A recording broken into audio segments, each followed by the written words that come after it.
ए तुम्हाला किती वेळा सांगणार असं भांडत जाऊ नका म्हणून? मागच्या वेळी पण तुम्हाला समजवला होता ना मी नीट. आता परत तुम्हाला समजवायला लागेल मला. जा एवढ्या काट्या घेऊन ये जा. हे घे आणल्या काट्या. आता एक काम कर, त्यातले एक काटे संचितकडे दे. संचित, आता तुझ्या हाताची काटे ना ती मला तोडून दाखव.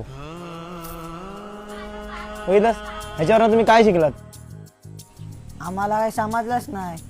तर मी सांगतो, जर तुम्ही असे वेगवेगळे राहिलात ना तर तुम्हाला कोण पण येऊन तोडून जाईल. पण जर तुम्ही एकत्र राहिलात ना तर तुम्हाला कोणच तोडणार नाही. तर मी सांगतो आता बरोबर. साहिल, तुझ्या हातात जेवढ्या काटे आहेत ना त्या सगळ्यांना मला एकत्र तोडून दाखव. हे करे भाई, हे करे भाई साहब, इसको बोलते हैं कि नाराज हो करा भांडत.